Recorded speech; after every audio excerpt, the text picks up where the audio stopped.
What's going on, Jerome? So a lot has been made about adofo-mensah and his analytical-driven approach to creating an NFL team and the whole Moneyball thing. How does it apply from baseball to the NFL?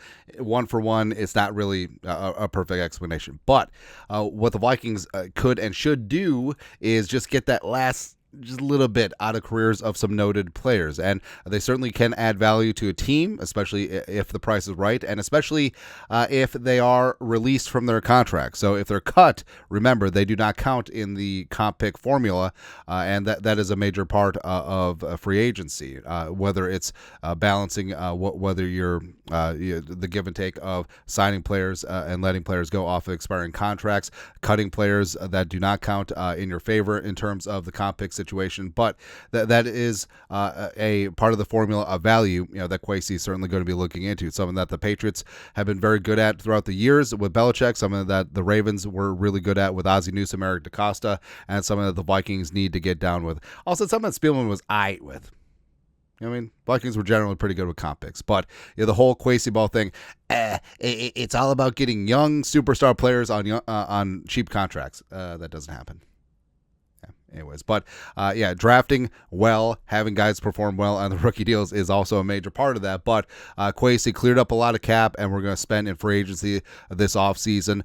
So we're going to let Kwesi cook. And, of course, the big-ticket items, the Trey Smiths of the world, the Osa Odighizuwas of the world, the DJ Reeds of the world are fantastic. But what about those value guys? So maybe a little bit longer in the tooth, maybe a little bit past their prime, but still can contribute just a smidgen in a specific niche role on this team. If the price is right, certainly could do that. So here are 10 potential cap casualties for the Vikings. So columns-wise, position, playa, 2024 team.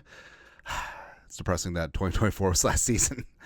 Age, height, weight, PFF grade last year, as well as how much their current team potentially will save if they are cut as a cap casualty. Asterisk by it is a post-June 1st designation. Now, just because a player is designated as post-June 1st doesn't mean that the new team has to wait to sign them until June 1st. They can cut them now as well as just designate them for cap purposes in June, right? Also, some of these guys are going to be cut here relatively soon as teams start setting up what they're going to do for their free agency plan, clearing up some cap space. And what's great about players that are cut now is that they can sign immediately. They don't have to wait for the start of the new league year on March 12th, so they can potentially get in before that open market free agency floodgates open. That can motivate players to get someplace signed before getting a seat before musical chairs starts. So maybe the Vikings could potentially get a discount there. And something you'll notice, a lot of these players are a little bit longer in the tooth.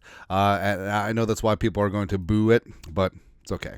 We're going to talk through it. Right. So first up is Ted Karras. So Ted Karras been a mainstay with the Patriots and then signed a free agent deal with the Bengals. Been a 3-year starter at center for them. Is a little bit older at 31, but 6'4", 310, 78 PFF pass block grade last year, which the Bengals have not generally had bright spots in terms of their pass protection, but Karras has been pretty solid there in Cincinnati. Then also got right guard Wyatt Teller. Actually, both guards with the Browns, Wyatt Teller as well as the great Joel Bitonio, both could be in danger of being cut because that's how bad the Deshaun Watson contract is.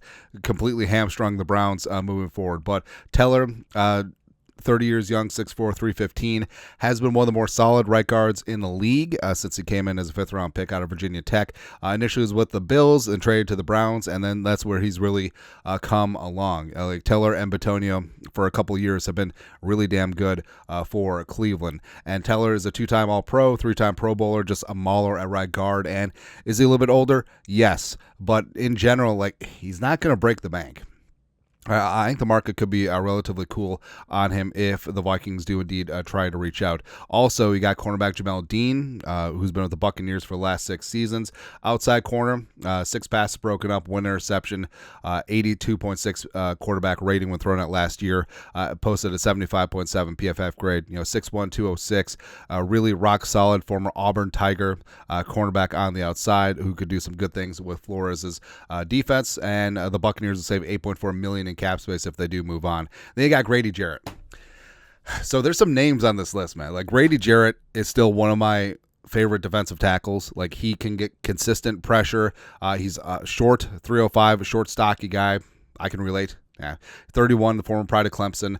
The Falcons could save a lot of money. $16.25 million if they move on. Last year had a bit of a down season, but he's still that guy. Situationally, he's still that guy. Is he a true 50, 60 snap guy anymore? Probably not. But also remember, Grady Jarrett would have been the MVP of the 2016 Super Bowl if the Falcons were just able to hang on to that 28-3 lead. Right? It wasn't going to be Matt Ryan.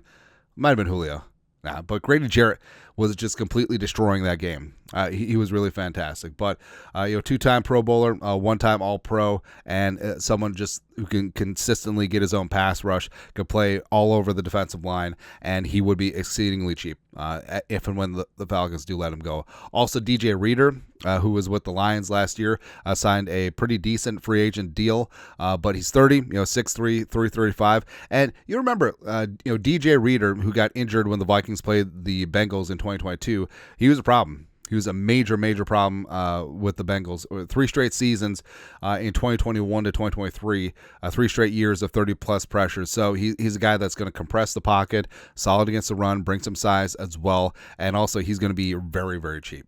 If and when the Lions do cut him at $7.3 million in cap savings. Jonah Jackson, former Lion, former pride of the Ohio State University, and he's a guy that I liked coming out in the draft, the perfect outside zone guard. It's been sort of up and down throughout his career, but he did land a pretty significant contract with the Rams last offseason, 3 years, $51 million. Due to injuries, he was all over the place, both guard spots, played some center as well. He had some injuries of his own, fractured scapula, but he's very solid in outside zone, and he could be a value option if the Rams do let him go and he hits the open market again. And then Cameron Jordan. So Cameron Jordan, obviously the oldest player on this list at 35. Can he still do it? Can Cameron decide to spend one season with his dad's team? Steve Jordan, one of the greatest Vikings tight ends of all time, just one season in purple? It could happen. But Jordan, 6'4", 287. The Saints, who are in cap hell, would save $11 million if he's a post-June 1st designation. Now, I know what you're saying. He's a 4-3 defensive end. Well, he's spent about 30% of his snaps on defense as a 5-tech, so over the tackle or on the tackle shoulder versus out wide. So he does have experience in an odd front. And Jordan, he's solid against the run. He can still get it as a pass rusher. 121 and a half sacks for his career. And I think that the 8-time Pro Bowler, 3-time All-Pro, he does have just a little bit left. And after the Saints let him go, there's not going to be a huge market for him. I don't think he's in the same category as like a Calais Campbell, who's still playing at exceptionally high level at an advanced age, almost nearing 40. But Jordan, could he give you 15, 20 snaps a game of high energy, good leadership, eat up one of those 5-tech spots on the strong side? Yes, I think he certainly could do that. They got Dre'Mont Jones. Dre'Mont Jones, super interesting to me. So I love Dre'Mont Jones coming out of Ohio State. He's great with the Broncos, signed a major free agent deal with the Seahawks, and just hasn't quite been a fit with Mike McDonald. Right, he's only 28, 6'3", 281. The Seahawks probably going to move on, saving $11.6 million in cap space this year. But 30 and a half career sacks, also 4 straight seasons of 40-plus pressures. So he can compress the pocket. He's got good size. He can be out there on that 5-tech spot, can play the run decently as well. And I think that he definitely would have a role here with the Flores defense. 2 more to go, both along the offensive line. Isaac Seumalo, so former great longtime left guard for the Eagles, stayed in the Keystone State, was with the Steelers over the last 2 years. Is a little bit older at 31. The Steelers would save around $8 million if they moved on, but just a rugged, reliable veteran. Only allowed 28 pressures, 2 sacks last season in Pittsburgh, and he's a guy that they're probably going to let him go, and also he's probably going to be pretty damn cheap. And at minimum, solid veteran backup at the guard spots. I think that would be good. And lastly, Titus Howard. So Titus Howard, still 28, 6'5", 322, former the pride of Alabama State, go Hornets. Also, T-Jack, rest in power, his alma mater. Second-round pick from back in the day, posted 70.2 PFF grade last year. Now, the Texans, could save marginally if they want to move on. I could see them working out a new deal with Howard, but played a mix of left guard and right tackle last year as the Texans had a little bit of flux along the offensive line. But Howard is a player that I would definitely kick him inside. Well, obviously with the Vikings with Darrisaw and O'Neal, but could this be a spot too if he is let go and Darrisaw has a range to start the season? You could have Howard moonlight at left tackle and then kick him inside to left guard. There's lots of options there. And like I said, this isn't an overly sexy list of players, right? Well, I'm sure that their wives and significant others disagree, but overall, like this is like the value list. This is the dollar menu where Kwesi, again with the whole Moneyball strategy, where these are veterans that have proven something in this league, can come in on a cheap 1-year deal, can fill a role, fill a niche, and also doesn't count against you in the compensatory pick formula. And you could potentially sign them before the start of open free agency on March 12th because they're going to be cut. All right, so I think that Kwesi definitely could sift through some of these guys, and they definitely could add some value to the Vikings moving forward. But that's it. That's at top 10 potential cap casualty free agents for the Vikings to be interested in. Let us know your thoughts, our thoughts, comment section. You guys are the best. You know what to do. Skull production value.